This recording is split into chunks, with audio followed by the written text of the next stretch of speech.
नमस्कार, मैं हूं प्रकाश श्रीवास्तव। हमारा खास कार्यक्रम पूरा सच में आपका स्वागत है। और खबरों की दुनिया में पूरा सच बहुत जरूरी होता है, क्योंकि झूठ से भी खतरनाक होता है अधूरा सच, और उसी तरह खतरनाक होती है अधूरी खबर। इसलिए हर खबर का पूरा सच हम आपको बताएंगे, वो भी तथ्यों, तर्कों और सबूतों के साथ। तो आइए बिना देर किए देखते हैं पूरा सच।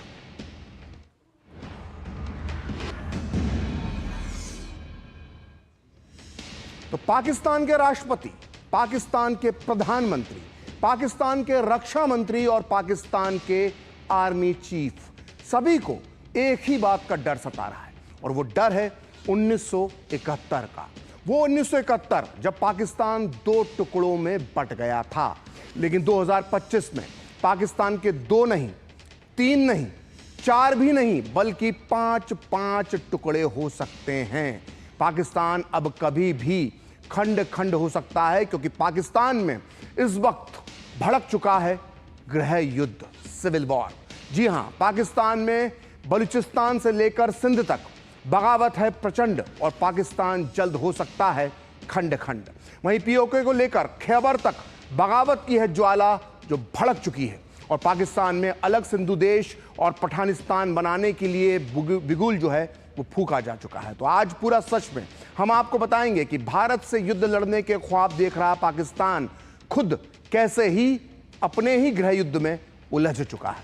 पाकिस्तान के दुश्मन बाहर नहीं, बल्कि उसके घर के अंदर मौजूद हैं, जो उसे अब निगलने की तैयारी कर रहे हैं। तो देखते हैं पाकिस्तान के गृह युद्ध का पूरा सच पूरे विस्तार के साथ। तो क्या दुनिया के नक्शे पर पाकिस्तान अब सिर्फ इतिहास बनकर रह जाएगा? क्या पाकिस्तान के पेट से अब 5 नए देश पैदा होने वाले हैं? कम से कम पाकिस्तान में जो हालात बन गए हैं उसे देखकर तो यही लगता है। भारत से युद्ध लड़ने की कस्में खा रहा पाकिस्तान इस वक्त खुद गृह युद्ध के चक्रव्यूह में फंस चुका है। भारत से लड़ने से पहले ही पाकिस्तान में बगावत की चिंगारी अब ज्वाला बन चुकी है। ये देखिए 3 तस्वीरें। पहली तस्वीर पाकिस्तान के बलूचिस्तान की है, जहां बलूच विद्रोहियों ने पिछले 2 महीने में पाकिस्तानी सेना को इतने जख्म दिए हैं कि पाकिस्तानी सेना हैवानियत पर उतर आई है। उसने 7 बलूचों को कत्ल कर दिया है, जिसके बाद बलूचिस्तान के लोगों ने यहां की सड़कों को जाम कर दिया है। यहां आए दिन पाकिस्तानी सैनिक गाजर मूली की तरह काटे जा रहे हैं। पूरी दुनिया मान चुकी है कि बलूचिस्तान को पाकिस्तान से अलग होने से कोई नहीं रोक सकता। वहीं दूसरी तरफ पाकिस्तान के सबसे महत्वपूर्ण राज्य सिंध से खबर आई है। यहां अलग सिंधु देश बनाने की मांग फिर से जोर पकड़ने लगी है। यहां ट्रेनों पर खुल्लम खुल्ला अलग सिंधु देश के झंडे लहराए जा रहे हैं। यहां बीते 2 हफ्ते से चोलिस्तान नहर परियोजना के खिलाफ बड़े पैमाने पर विरोध प्रदर्शन हो रहे हैं। और तीसरी तस्वीर देखिए जो पीओके से आई है। पीओके यानी कश्मीर का वो हिस्सा जिस पर पाकिस्तान ने जबरन कब्जा कर रखा है। अब यहां के गिलगिट बाल्टिस्तान इलाके में पाकिस्तान की सरकार के खिलाफ उग्र प्रदर्शन हो रहे हैं। यहां के लोग साफ साफ कह रहे हैं कि वो अपने पहाड़ों पर पाकिस्तानी सेना का कब्रिस्तान बना देंगे। तो भारत के कड़े तेवरों से डरी पाकिस्तानी सेना अब अपनी भड़ास कमजोर, बेबस और मासूम बलूचिस्तानियों पर निकाल रही है। दरअसल पाकिस्तानी सेना को भारत के हमले का डर सता रहा है। ऐसे में पाकिस्तानी सेना बलूचिस्तान के लोगों में दहशत भर देना चाहती है, जिससे कि बलूचिस्तान में कुछ दिनों की शांति स्थापित हो जाए। पाकिस्तानी सेना भारतीय सीमा पर फोकस कर सके शांति के बाद। ये नापाक मंसूबा पाकिस्तानी सेना का है, और इसी के चलते बलूचिस्तानियों पर पाकिस्तानी सेना का कहर टूट पड़ा है। बलूचिस्तान प्रांत के जियारत जिले में 7 स्थानीय निवासियों के गोली से छलनी लाशें मिली हैं। बताया जा रहा है कि इन बेकसूर बलोच नागरिकों को पाकिस्तानी सुरक्षा बलों ने निशाना बनाया है। स्थानीय पुलिस के मुताबिक इन 7 लाशों पर कई गोलियों के निशान हैं, यानी इन्हें पूरी बेदर्दी से मारा गया है। लाशों के मिलने के बाद पूरे बलूचिस्तान में आक्रोश है, और गुस्साई भीड़ ने पाकिस्तानी सुरक्षा बलों के खिलाफ जियारत हाईवे पर धरना देकर इसे जाम कर दिया है। स्थानीय लोग इस घटना की जांच की मांग कर रहे हैं। आपको बता दें कि इस घटना से 4 दिन पहले बलूचिस्तान में पाकिस्तानी सेना के ऊपर एक बहुत बड़ा हमला हुआ था। यह हमला बलूच लिबरेशन आर्मी ने किया था और इसमें 10 पाकिस्तानी सैनिक मारे गए थे। यह हमला आईईडी के जरिए किया गया था, जिसमें सेना का वाहन पूरी तरह से तबाह हो गया था। इससे पहले क्वेटा से तफ्तान जा रहे सेना के काफिले पर हमला हुआ था, जिसमें 90 पाकिस्तानी सैनिकों की मौत हो गई थी और ऐसा दावा बलूच लिबरेशन आर्मी ने किया था। वहीं आपको याद होगा, हाल ही में 11 मार्च को क्वेटा से पेशावर जा रही जफर एक्सप्रेस को बीएलए के विद्रोहियों ने हाईजैक कर लिया था। इस हमले में बीएलए के दावे के मुताबिक 200 से ज्यादा पाकिस्तानी सैनिक मारे गए थे। बलूचिस्तान में जबरदस्त अशांति है और यही वजह है कि यहां बड़ी तादाद में पाकिस्तानी सेना और बाकी सुरक्षा बल हमेशा तैनात रहते हैं और भारत के साथ तनाव को देखते हुए पाकिस्तान को इस इलाके से सेना हटाना पड़ सकता है और इसीलिए आरोप है कि पाकिस्तानी सुरक्षा बल बलूचिस्तान के लोगों को डराने के लिए स्थानीय लोगों की हत्या कर रहे हैं। तो जानकारों का कहना है कि भारत से तनाव के बीच बलूचिस्तान में विद्रोह से निपटना पाकिस्तानी सेना के लिए बहुत बड़ी चुनौती है। आप भी सुनिए डिफेंसिव ऑफेंस के फाउंडर वैभव सिंह ने क्या कहा। बलूचिस्तान जो है वो पाकिस्तान के लिए एक बहुत बड़ी समस्या है, जिसका समाधान वो पिछले 75 साल से ज़्यादा वक्त से ढूंढ रहा है और उसको वो समाधान नहीं मिल रहा। अगर भारत के साथ युद्ध होता है तो बलोचों के पास एक बहुत बड़ा स्वर्णिम अवसर आएगा कि वो पाकिस्तान की आर्मी के ऊपर प्रेशर क्रिएट कर सके और अपनी आज़ादी की जो तहरीक है उनकी, उसको वो आगे बढ़ा सके। और आज भी बलूचिस्तान में 90% जो एरिया है बलूचिस्तान का, वो पाकिस्तान की सेना कंट्रोल नहीं करती है। और ये बात किसी भारतीय विशेषज्ञ का या किसी भारतीय का दावा नहीं है, बल्कि पाकिस्तान के एक वरिष्ठतम जो राजनेता है मौलाना फजलुर रहमान, ये उनका वक्तव्य है कि 90% एरियाज में बलूचिस्तान में जो है वो पाकिस्तान का झंडा नहीं लहराता। तो अगर भारत के साथ युद्ध होता है तो बलूचिस्तान का जो फ्रंट है वो एक बहुत सिग्निफिकेंट रोल प्ले करेगा। और इवन पहलगाम हमले के बाद भी हमने देखा कि मरगत एरिया जो है, क्वेटा जो कि बलूचिस्तान की राजधानी है, उसके जस्ट बाहर एक आईडी ब्लास्ट में उन्होंने 10 से ज़्यादा पाकिस्तान आर्मी के जो जवान और ऑफिसर्स थे उनको उन्होंने मारा है। और रोज़ाना के बुनियाद पे वहाँ पे वो ऑपरेशंस कर रहे हैं और पाकिस्तान आर्मी की हैवी कैजुअल्टीज बलूचिस्तान में हो रही हैं। तो पाकिस्तान की हुकूमतों ने हमेशा बलूचिस्तान की जमीन का दोहन किया है और जनता का शोषण किया है। अगर हम ताजा विद्रोह की बात करें तो बलूच विद्रोहियों ने पाकिस्तानी सेना के बाद सबसे ज्यादा निशाना पाकिस्तान के पंजाब प्रांत के निवासियों को बनाया है। आइए जानते हैं कि बलूच लोग पंजाबियों से इतनी नफरत क्यों करते हैं। बलूचों का आरोप है कि उनके प्राकृतिक संसाधनों का इस्तेमाल पाकिस्तान सरकार की तरफ से किया जाता है, लेकिन स्थानीय लोग गरीबी में जीने को मजबूर हैं। और बलूच लोगों का मानना है कि पाकिस्तान के पंजाब प्रांत के लोग बलूचिस्तान के संसाधनों का फायदा उठा रहे हैं, यानी पंजाबी लोग बलूचिस्तान में आर्थिक अवसरों का फायदा उठा रहे हैं, जबकि स्थानीय बलूच लोगों को पीछे धकेला जा रहा है। इसके अलावा एक बड़ी वजह और भी है और वो ये है कि बलूचों पर पाकिस्तानी सेना का दमन चक्र जो हाल के दिनों में और भी ज्यादा बढ़ता जा रहा है।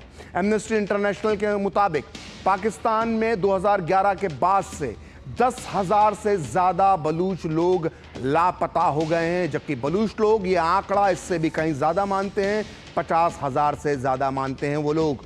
और पाकिस्तानी सेना पर बलूचिस्तान के युवाओं को अगवा करने के आरोप हैं। बलूचिस्तान में आज़ादी की मांग इसलिए भी उठती रहती है क्योंकि इनकी भाषा और इनकी संस्कृति पाकिस्तान से अलग है। इस इलाके के लोग बलूची बोलते हैं, जबकि पाकिस्तान में उर्दू और पंजाबी का दबदबा है। इस इलाके के लोगों को डर है कि पाकिस्तान उनकी भाषा और संस्कृति को खत्म कर देगा। वहीं दूसरी तरफ पाकिस्तान के बनने के बाद से ही पंजाब प्रांत देश की राजनीति पर हावी रहा है और राजनीति के अलावा भी पाकिस्तान की सेना, न्यायपालिका और नौकरशाही भी पंजाबियों की पकड़ से बाहर नहीं निकल पाती है। इसने बलूचिस्तान के लोगों के बीच विभाजन और फूट की भावना को बढ़ावा दिया है। तो पाकिस्तानी सेना बलूचों को कुचलने के लिए दमन का सहारा लेती है, लेकिन सेना जितना ज्यादा दमन करती है उतना ही बलूच लड़ाई के लिए तैयार हो रहे हैं। पहले विद्रोह कुछ इलाकों और कुछ गिने चुने कबीलों तक सीमित था, लेकिन अब इसका नेतृत्व पढ़े लिखे मध्यम वर्ग के बलूच कर रहे हैं। और तो और अब महिलाओं ने भी मोर्चा संभाल लिया है। ये ज्यादातर वो महिलाएं हैं जिनके पति, पिता या फिर बेटे पाकिस्तानी सेना के हाथों मारे गए हैं या फिर वो गायब कर दिए गए हैं। इन्हीं में से एक महिला है डॉक्टर महरंग बलूच, जो अपने एक इशारे पर हजारों लोगों की भीड़ जुटा सकती है। महरंग बलूच की लोकप्रियता का अंदाजा इसी बात से लगाया जा सकता है कि उन्हें 2025 के नोबेल शांति पुरस्कार के लिए नॉमिनेट किया गया है। पाकिस्तानी सरकार महरंग बलूच से इतना घबराती है कि इसी मार्च में बलूचिस्तान की शेरनी को गिरफ्तार कर लिया गया था। इसके बाद तो बलूच आवाम का गुस्सा और भी ज्यादा बढ़ गया है। महरंग की रिहाई की मांग को लेकर दुनिया भर में विरोध प्रदर्शन हो रहे हैं। आइए अब आपको सुनाते हैं कि महरंग किस तरह से बलूचिस्तान की आवाज को बुलंद करती है। बलोच ने 70 सालों से ये कहा था कि इस तर्ज तरीके से कोई भी मुल्क नहीं चल सकता है जिस तरीके कार से ये मुल्क चल रहा है, जहां कुछ एजेंसी के गुंडे मिलकर इसको एज अ कंपनी चला रहे हैं और ये तमाम अदारे यरगमाल है। लेकिन पाकिस्तान में मौजूद इन नाम नेहाद अदारों को, जिनको हम पार्लियामेंट अदालतों का नाम देते हैं, इन्होंने मजलूम कौमों की नस्ल कुशी पर खामोशी इख्तियार की। बलोच ने अपने हक के लिए इनके पास गए, इनके दरवाजे खटखटाए, लेकिन ये लोग सिर्फ और सिर्फ फैसिलिटेटर बने रहे। इन सब ने एजेंसी के गुनाहों को साफ कर दिया, कानूनी तर्ज इख्तियार दे दिया और आज इनकी हालत ये है कि आज उन्हीं एजेंसी के गुंडों के हाथ उनके गिरेबानों तक पहुंच चुके हैं और आज उन्हें समझ आ रहा है कि आम आवाम, बलोच, पश्तून, सिंधी इतने सालों से इस रियासत से अपने जीने का जो हक मांग रहा था, उस हक की हक तलफी में आप सब शामिल थे। और आज हमारी ये तहरीक उन सब की तहरीक है जिसने ये कहा था कि पाकिस्तान में अदलिया है, पाकिस्तान में जमहूरियत है। ये है आपकी जमहूरियत, ये है आपकी जमहूरियत। देखें, देखें उसको, कितना उसकी भयानक शक्ल को देखें। तो एक तरफ जहां बलूचिस्तान पाकिस्तान से आजाद होने के लिए तैयार बैठा है, वहीं पहलगाम आतंकवादी हमले के बाद भारत से तनाव के बीच पाकिस्तान के सिंध प्रांत में भी बगावत का बिगुल फूक दिया गया है। पाकिस्तानी सरकार और सेना के क्रूर रवैये के चलते सिंधु देश बनाने की मांग ने फिर से जोर पकड़ लिया है। इस तस्वीर में आप देख सकते हैं कि प्रदर्शनकारियों ने ट्रेन को रोक रखा है और इसके इंजन पर खड़ा शख्स जो झंडा लहरा रहा है, जी हां, वो झंडा सिंधु देश का ही है।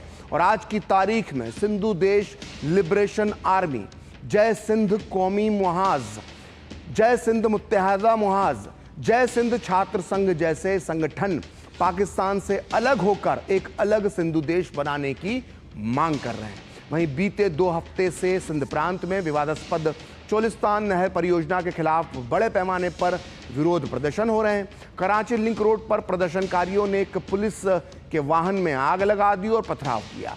कराची और कंदकोट में प्रदर्शनकारियों और सुरक्षा बलों के बीच हिंसक झड़पें भी हुई हैं और यह मामला सिंध में बनने वाली विवादित 6 नहरों की योजना से जुड़ा हुआ है। इनमें से 5 नहर सिंधु नदी पर और 1 सतलज पर बनाने की योजना है। वही सिंधु नदी जिसका पानी अब भारत ने निलंबित कर दिया है, जो समझौता, लेकिन सिंध के लोग इसे पंजाब और पाकिस्तानी सेना की लूट की योजना बता रहे हैं। असल में पाकिस्तानी सेना ने सिंध को मिलने वाले सिंधु नदी के पानी को रोककर सिंधु नदी का पानी पंजाब प्रांत के चोलिस्तान में 6 नहरों को के जरिए पंजाब में भेजने की प्लानिंग की थी। बताया जा रहा है कि यहां पर पाकिस्तानी सेना के सैकड़ों एकड़ के खेत हैं और इसके बाद से सिंध में व्यापक आक्रोश फैल गया और विरोध प्रदर्शन शुरू हो गए और इस बीच सिंधु देश की मांग ने फिर से जोर पकड़ लिया है।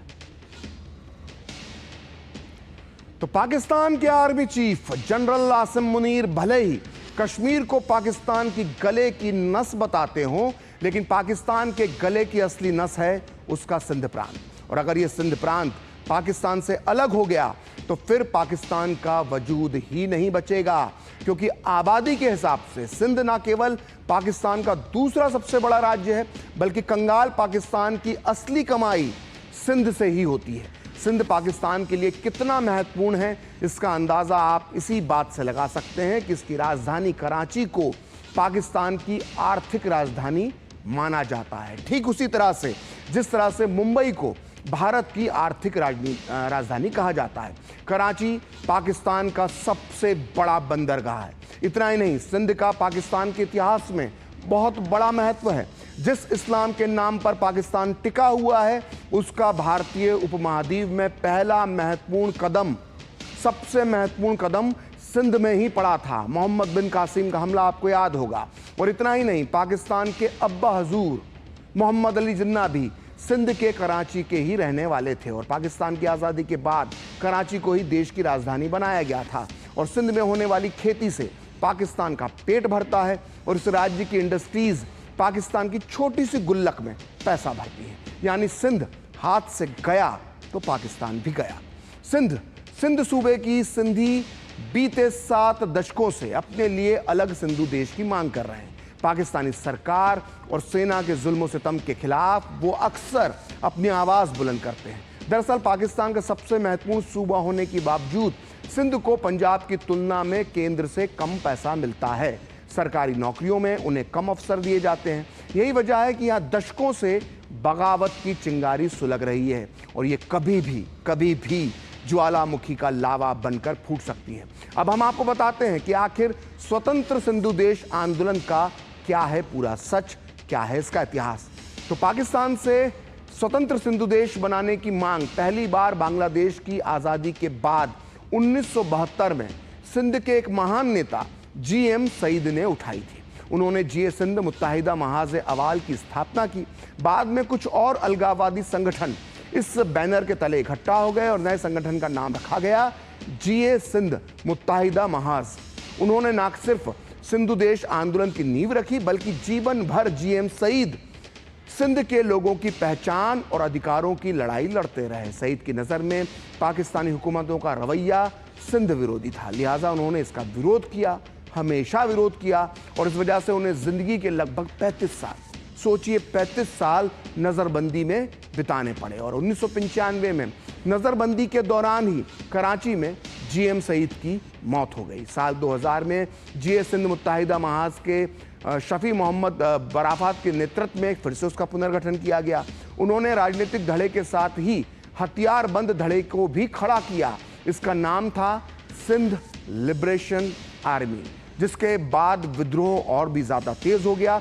लेकिन 2003 से पाकिस्तानी सुरक्षा एजेंसियों ने सिंध में हो रहे विद्रोह को दबाना शुरू कर दिया और कई अलगाववादी नेता लापता हो गए और बारफत समेत कई सिंधी नेताओं को पश्चिमी देशों में राजनीतिक शरण लेनी पड़ी।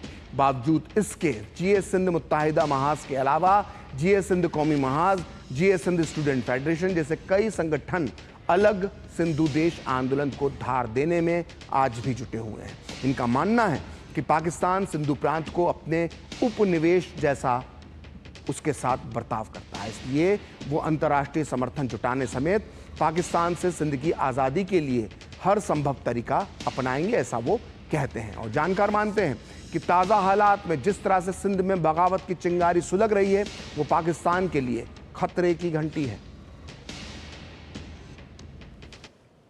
मांग है वो आज की मांग नहीं है।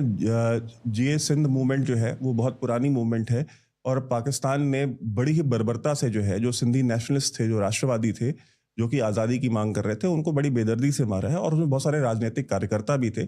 और सिंध में जो जुल्म और बर्बरियत की जो दास्तान है पाकिस्तान की, उसकी भी नज़ीर दुनिया में बहुत कम मिलती है कि कराची शहर में, जो कि सिंध की राजधानी है, वहाँ पे आर्मी ऑपरेशंस किया गया और जो मुहाजिर थे मुत्तहिदा कौमी मूवमेंट के, उनके तकरीबन 10 से 15 हज़ार जो कार्यकर्ता थे, जो पॉलिटिकल वर्कर्स थे, उनको मारा गया। हाल ही में जब पाकिस्तान के army chief general Asim Munir ने सिंधु नदी का पानी जो है डाइवर्ट करके उसको चोलिस्तान डेजर्ट में ले जाने की बात की और उसके ऊपर पाकिस्तान की जो पपेट सरकार है, जिसको जनरल आसिम मुनीर जो है कि इलेक्ट करा करके लाए हैं या सिलेक्ट करा करके लाए हैं, उन्होंने उसके ऊपर इम्प्लीमेंटेशन जब शुरू किया तो सिंध के अंदर एक बहुत बड़ी मूवमेंट खड़ी हुई कि उनका कहना यह था कि ये सिंध का जो पानी है, क्योंकि सिंधु नदी जो है वो सिंध के लिए सिर्फ एक नदी नहीं है बल्कि उनके कल्चर का, उनकी संस्कृति का एक हिस्सा है। तो उनका ये कहना था कि अगर सिंधु नदी का पानी अगर डाइवर्ट करके पंजाब, पाकिस्तान के पंजाब के अगर चोलिस्तान डेजर्ट में ले जाया गया तो इसके ऊपर जो है युद्ध की भी अगर करना पड़ा, अगर जंग भी लड़नी पड़ी, तो सिंधियों ने कहा कि हम जंग भी लड़ेंगे।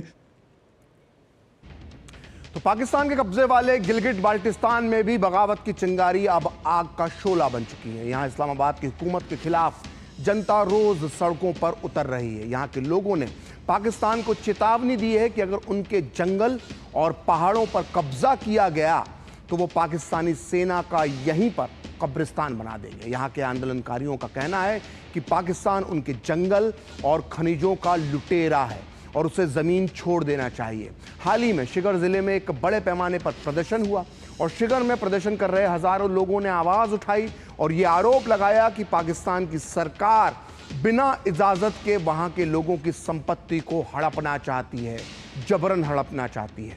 गिलगिट बाल्टिस्तान के प्रमुख शिया धर्मगुरु और आगा सैयद अली रिजवी ने पाकिस्तान की सरकार पर हमला बोलते हुए कहा कि अगर कब्जा करने के लिए जबरन आओगे तो खुदा की कसम उसी पहाड़ी पर तुम्हारा कब्रिस्तान बना देंगे। को साथ लेके अगर किसी पहाड़ के दामन में आ जाए, किसी पहाड़ पर कब्रिस्तान करने के लिए, कब्जा करने के लिए, तो अल्लाह पे कब्जा करने के लिए आ जाओ, खुदा की कसम उसी पहाड़ पर तुम्हारा कब्रिस्तान बना के दफन कर देंगे। ये असम्बली के गद्दार नुमाइंदों, जमीन फरोश नुमाइंदों, याद रखो आइंदा भी आवाम के दरमियान इज्जत चाहिए, आइंदा भी वोट चाहिए, आइंदा भी इलाका चाहिए। तो यहाँ सीट को छोड़ दो, इसी मुल्क से इस्तीफा दे दो, कानून के औरत को फाड़ के आवाम के दरमियान में आके बैठ जाओ। तो पाकिस्तान अपना अवैध, नाजायज और गैर कानूनी कब्जे वाले कश्मीर को आज़ाद कश्मीर कहता है। कितनी बड़ी मजाक है, लेकिन वहां के लोगों के हालात गुलामों से भी बदतर है। दशकों से पाकिस्तानी सेना पीओके में दमन कर रही है और वहां आतंक फैला रही है। पीओके के तमाम संसाधनों पर पाकिस्तानी सेना और सरकार ने कब्जा कर रखा है, लेकिन बदले में पीओके के बाशिंदों को मिलती है भूख, बेरोजगारी, महंगाई, अशिक्षा और बीमारियां। यही वजह है कि जब पीओके में अब जो बगावत की जो चिंगारी है वो भड़क चुकी है। आए दिन पीओके की जनता सड़कों पर उतरती है और पाकिस्तान से अपनी आज़ादी की मांग करती है। ये और बात है कि पाकिस्तानी मीडिया इन तस्वीरों को दिखाने से बचता है जो इस वक्त हम आपको पूरा सच के जरिए आपकी टीवी स्क्रीन पर दिखा रहे हैं। पाकिस्तान की सरकार ने पीओके में लोकतंत्र का गला घोट दिया है और सबसे बड़ी बात यह है कि अब खुद पीओके के लोग खुलेआम ये मांग कर रहे हैं कि उन्हें भारत का हिस्सा बना दिया जाए। और इसकी वजह यह है कि भारत के कश्मीर में पिछले 10 सालों में बहुत विकास हुआ है, वहीं पाकिस्तान का पीओके नर्क से भी बदतर बन चुका है। आइए अब हम आपको बताते हैं कि पाकिस्तान के कश्मीर और भारत के कश्मीर और पाकिस्तान के कब्जे वाले कश्मीर में कितना बड़ा अंतर है। हमारे जम्मू कश्मीर का बजट करीब 41,000 करोड़ रुपए का है, वहीं पीओके का बजट सिर्फ और सिर्फ 680 करोड़ रुपए का है। जम्मू कश्मीर में प्रति व्यक्ति आय 1,54,000 रुपए है, जबकि पीओके की प्रति व्यक्ति आय सिर्फ 45,000 रुपए वार्षिक है। जम्मू कश्मीर में जहां 35 यूनिवर्सिटीज़ हैं, वहीं पाकिस्तान के अवैध कब्जे वाले कश्मीर में सिर्फ 6 विश्वविद्यालय हैं। जम्मू कश्मीर में जहां 2,812 अस्पताल हैं, वहीं पाकिस्तान के अवैध कब्जे वाले कश्मीर में सिर्फ और सिर्फ 23 अस्पताल हैं। हमारे जम्मू कश्मीर में बिजली का रेट सिर्फ 4 रुपए के आसपास है प्रति यूनिट, वहीं पीओके में लोगों को 60 रुपए, जी हाँ 60 रुपए यूनिट में बिजली मिलती है, जबकि पीओके पूरे पाकिस्तान के लिए बड़ी मात्रा में बिजली का उत्पादन करता है। तो पूरा सच में अब वक्त है ब्रेक का, और ब्रेक के बाद बताएंगे अफगानिस्तान की सीमा से लगने वाले प्रांत खैबर पख्तूनख्वा में पाकिस्तानी सेना के लिए टीटीपी है कितनी बड़ी चुनौती।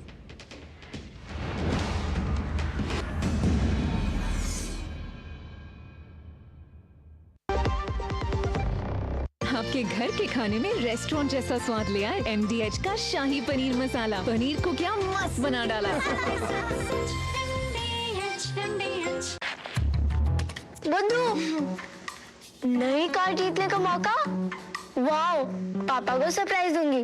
बस थोड़ी सी तो उनकी डिटेल भरनी है। रुक जा बुद्धू। व्हाट? ऐसे पॉपअप से सावधान रहो, स्कैमर्स पर्सनल डिटेल्स का गलत यूज कर सकते हैं।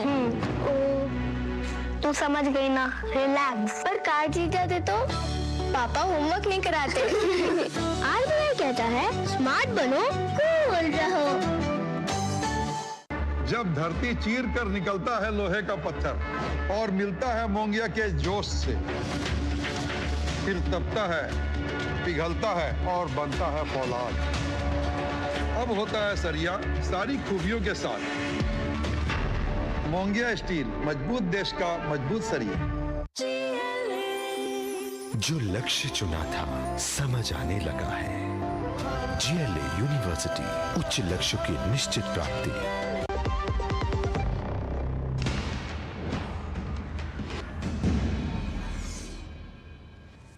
तो ब्रेक के बाद पूरा सच में आपका एक बार फिर से स्वागत है। और पाकिस्तान गृह युद्ध की आग में झुलस रहा है। बलूचिस्तान, सिंध और POK में बगावत की चिंगारी भड़क चुकी है, लेकिन पाकिस्तान की सबसे बड़ी मुसीबत मौजूद है उसके अफगानिस्तान की सीमा से लगने वाले प्रांत खैबर पख्तूनख्वा में, जहां TTP के लड़ाके पाकिस्तानी सेना को घुटनों पर ला चुके हैं। पाकिस्तान भारत से युद्ध लड़ने की बात कह रहा है, लेकिन उसकी ज्यादातर सेना खैबर में TTP से उलझी हुई है। आइए ये जानते हैं कि खैबर प्रांत और TTP इस वक्त पाकिस्तान के लिए कितनी बड़ी मुसीबत बन चुके हैं। अटैक्स हैं जो TTP कैरी आउट कर रही है पूरे खैबर पख्तूनख्वा में, उसका अगर एक छोटा सा उदाहरण दूं तो उसका उदाहरण ये है कि पिछले एक साल में लगभग 10,000 कैजुअलिटीज जो है पाकिस्तान की जो सिक्योरिटी फोर्सेज हैं उन्होंने खैबर पख्तूनख्वा में फेस की हैं, और इनकी रीच अब साउथ पंजाब तक आ चुकी है। और हमने हालिया दिनों में देखा इस साउथ पंजाब के अंदर भी जो है TTP ने बड़ी कार्रवाइयाँ की हैं और इनके कैंप्स के ऊपर पाकिस्तान आर्मी के जो है हमला भी किया है। और बन्नू, बाजौड़, पाराचिनार, ये जो इलाके हैं और नॉर्थ और साउथ वजीरिस्तान में, वहाँ पे आज के डेट में जो रेट है वो TTP की ही चलती है। पाकिस्तान आर्मी जो है वहाँ से अपनी पोस्टें खाली करके जा चुकी है। और हिंदुस्तान के साथ युद्ध की परिस्थिति में बलोच और पश्तून और सिंधी, ये जो तीनों कौमियतें पाकिस्तान में रहती हैं, मुझे कोई आश्चर्य नहीं होगा कि अगर वो उस मौके का फ़ायदा उठाएं और पाकिस्तान की जो आर्मी है, जो फौज है, उसके ऊपर प्रेशर क्रिएट करे और बहुत सारा एरिया जो है वो ऑक्यूपाई करे। तो आज पूरा सच में इतना ही। कल फिर होगी आपसे मुलाकात अपने इस खास कार्यक्रम पूरा सच में किसी और सियासी मुद्दे की पड़ताल के साथ। तो मुझे और मेरी पूरी टीम को दीजिए अनुमति। नमस्कार।